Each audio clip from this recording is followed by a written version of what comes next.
(2026년 2월 1일) 이정훈입니다. 이재명 대통령이 상당히 자신감을 보이고 있습니다. 망국적 부동산 정상화는 불가능하지 않다. 이거는 주가 5천 이룬 거하고 계곡 정비보다 훨씬 더 쉽고 중요한 일이다 라고 그랬습니다. 네, 최근에 주가가 5천을 돌파했고 코스닥도 1,000을 돌파했습니다. 그리고 계곡 정비는 그거 경기도지사 할 때 백운동계 계곡인가요? 남양주 쪽에 정리를 한 적이 있습니다. 그거보다가도 부동산을 정상화하는 게 더 쉽다 라 그랬습니다. 그리고 자기 뜻을 따르지 않는 언론은 왜 정론직필을 하지 않으면서 억지로 까고 있느냐, 이런 시비를 걸었습니다. 여러분 어떻게 보십니까? 이러한 이재명 대통령의 모습을 보게 되면 미국의 트럼프 대통령 모습과 오버랩됩니다. 지금 트럼프도 자기 맘대로 하고 있죠. 특히 국제정치에 있어서 그린란드를 합병해야 되겠다. 그 다음에 베네수엘라의 마두로 대통령을 체포해와버렸고 이미. 네. 굉장히, 근데 이 트럼프에 대해서 비난이 굉장히 많아요. 독재자다. 그런데 한편으로 지금 이란 사태를 하는 거 보게 되면 또 지지하는 사람도 많고, 베네수엘라 문제를 정리한 거 보게 되면 또 지지하는 사람들도 있습니다. 굉장히 시끄러운 와중에, 다시 말하면 트럼프를 싫어하는 사람들은 분명히 존재하고 그분들의 목소리는 큽니다. 그런데 더 많은 조용한 다수가 트럼프를 지지하면서 트럼프의 인기는 저는 계속된다고 봅니다.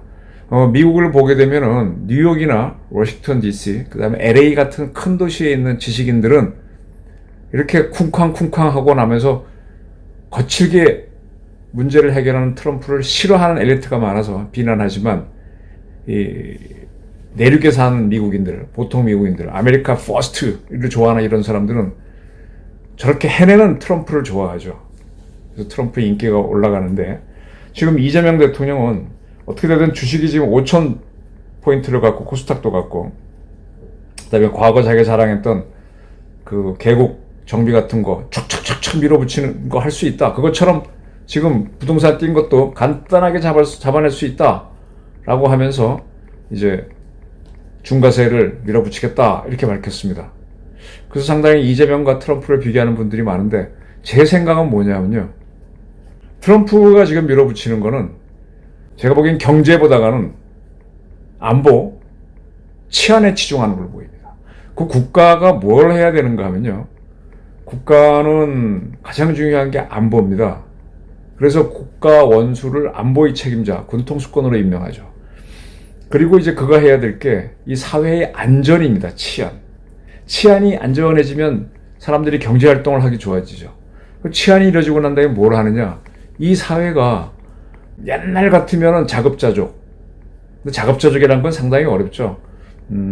그때도 아주 고대 국가에도 시장을 통해서 내가 부족한 거는 구매하고 내가 필요한 건 사쓰고 하는 시장이 있었으니까 완전한 자급자족은 없습니다만, 자급자족 되는 중에서 가장 중요한 게 에너지입니다. 식량을 포함한 에너지가 없으면 죽잖아요. 그래서 에너지를 완벽하게 공급해 줘야 돼요. 그게 뭐 석유든 전기든. 네. 그걸 하고 난 다음에는, 그 다음엔 SOC죠. 국가가 직접 기업을 운영하는 공기업도 가능할 수 있겠습니다만, 그거 말고 모든 기업인들이 필요로 하는 전기를 싸게 공급한다든지, 길을 닦아든지, 철도를 닦는다든지, 이렇게. 그리고 또 하나가 뭡니까? 이 국가가 하나가 돌아가려면 통화입니다. 통화. 그 돈이란 거를 각자가 만들어서 돌리게 되면 혼란이 생기죠. 그래서 통화 관리를 하는 게 국가가 하는 걸로 저는 봅니다. 그 정도 해주면은, 그 다음에 민간에서는 그런 주어진 조건을 이용해서 자기 재능껏 돈을 만드는 사람들이 나오게 되죠. 그 사람들이 능력이 탁월하면은 다른 사람들을 고용하면서 기업주가 되면서 이 경제를 끌고 나가다가 너무 이제 과도해지면 이제 그분들에 의한 독재가 문제가 되면서 국가가 개입하는 문제가 생기고, 또 부정부패가 생기고 반칙이 생기니까 국가가 사법으로 개입하는 문제가 생깁니다. 국가가 이제 그런 걸 하는 거죠. 사법까지. 근데 그 이상 들어가게 되면은, 그 민간 베이스에서 하는 걸 감나라 배나라 하게 되면은, 그거는 독재 내지는 공산주의로 가는 겁니다. 저는 다주택자에 대해서 저도 옛날에는 참 나쁘다라고 봤는데 아니구나 하는 생각이 많이 들어요. 우선은 미국에선 트럼프 자체가 엄청난 다주택자죠. 그가 부동산 업자 아닙니까?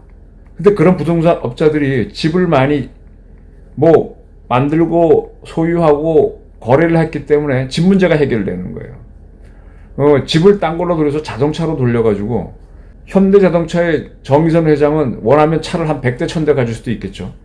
근데 그런 사람들이 차를 많이 소유할 수 있기 때문에 많은 사람이 차를 갖게 되는 겁니다. 그 양반이 차를 한 대만 가지면 모든 사람이 차가 없는 세상이 오는 거죠. 저는 이게 민간 베이스라고 이해합니다. 그래서 민간 베이스에 거기에 다주택자가 있다. 근데 그가 불법으로 한 게 아니다. 그래 그가 그걸 법이 허용한 내에서 사업으로 자기가 하고 있다 그러면 그건 허용을 해줘야만 주택이 공급이 됩니다. 지금 집값이 오르고 하는 거는요, 기본적으로 집이 공급되지 않았어요. 왜 공급되지 않았느냐? 지금 자재값이 많이 올랐습니다. 자재값이 왜 올랐느냐? 그건 아마 우리 원화가 가치가 떨어져서 수입 물가가 올라가니까 물가가 올라가서 건설비가 올라가는 거예요. 그러니까 이 조합주택을 만들어 지려고 하는 사람들도 과거에는 100만 원이면 졌던 게 지금 150만 원 되니까 자기 50만 원 더 내야 되니까 못하고 이런 거거든요. 그럼 수입 물가를 잡아주는 거, 그런 걸 정부가 해야 되죠. 그걸 하지 않고 집 가진 사람들의 집을 뺏겠다, 그들한테 과도한 세금을 때려서 하겠다, 이렇게 되면은 이건 독재입니다. 트럼프는요, 국가 안보하고 그 다음에 치안 문제, 예를 들어 외국인들 불법 체류자들이 많아지면 그런 무대를 이용해서 일어났던 게 미국의 9.11 테러 아닙니까? 그러니까 지금 계속 이민국을 통해서 불법 체류자를 잡아내고 외국인 쫓아내고 하는 게 자기네 치안 때문에 그런 거잖아요. 그 다음에 경제를 살리기 위한 통화 문제에 있어서 연준 의장이 바뀌면 금리를 내려라 이런 거는 하고 있습니다만, 기업들끼리 서로 하는 거에 있어서의 다주택 이런 거 갖고는 시비를 안 걸어요. 이게 이재명과 트럼프의 엄청난 차이점입니다. 같은 족제를 하더라도 Make America Great Again에 충실한, 아메리카 퍼스트, 국가주의에 충실한 게 트럼프라면, 이재명은 대한민국에서 가졌다고 보는 사람은 10명 중에 1명꼴로 있겠죠. 그 사람이 100원을 가지고 있다고 합시다. 그 사람한테 세금을 때려서 50원을 뺏어가지고 10원밖에 없는 사람들한테 5명한테 나눠주는 거죠. 그러면 그 10만원씩 받은 사람들은, 10원씩 받은 사람들은 이재명을 지지할 거고 50원을 뺏긴 부자는 거부하겠죠. 그래서 5대1로 선거를 하면 이재명이 이기는 겁니다. 근데 이렇게 이재명이 자꾸 이겨버리면은 앞으로 돈을 벌려고 하는 사람이 안 나오죠. 이거는 공산주의로 가는 길입니다. 이재명이라고 하는 사람이 그 남양주에 있는 계곡을 정리한 거는요, 이거는 또 다른 문제예요.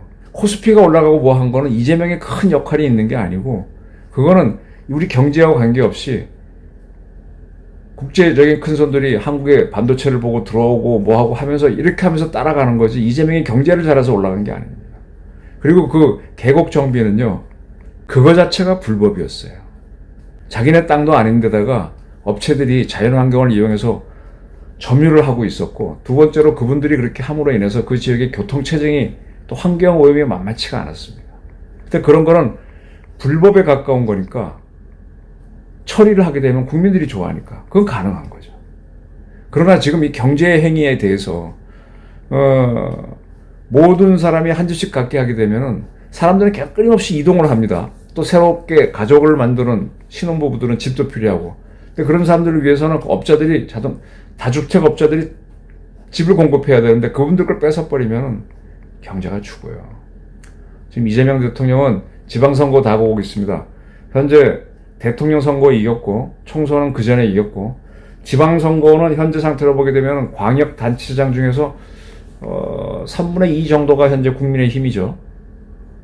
지난 지방선거에서 민주당이 졌었죠. 여기서 이겨야만 확 끌고 갈 수 있으니까 선거용으로 던지는 겁니다. 즉 부자인 한 명은 적으로, 어차피 내 편 안 되니까 적으로 만들고, 중간에 있는 사람들을 끌어오기 위해서 부자 증세를 하겠다는 걸 던지는 겁니다.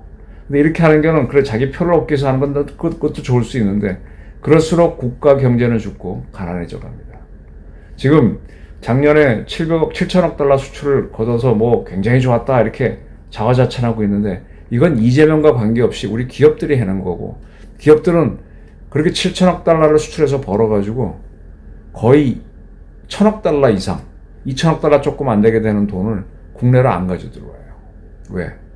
이거 원화로 바꾸고 뭐 하게 되면은 이재명한테 당할 것 같으니까 아예 해외에 두고 해외에서 바로 투자하기 때문에 우리가 수출해서 거둔 이익이 국내에 달러가 풍성해지지 않게 하고 있습니다. 이거는 기업들이 이재명을 경계한다는 뜻입니다.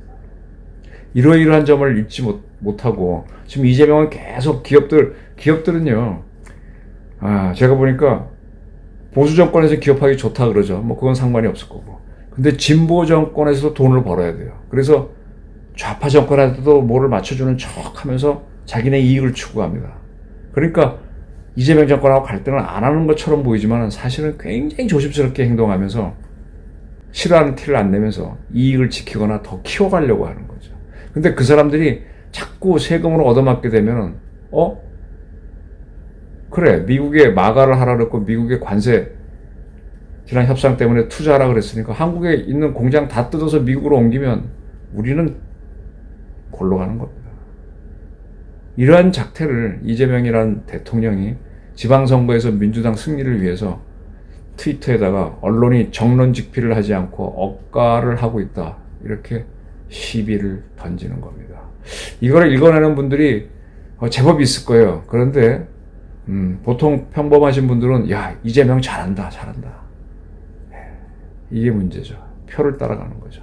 인민민주주의를 따라가는 건데 이걸 빨리 알아차리는 국민이 많았으면 좋겠습니다. 이재명한테 속지 마라. 저희 설득입니다. 감사합니다.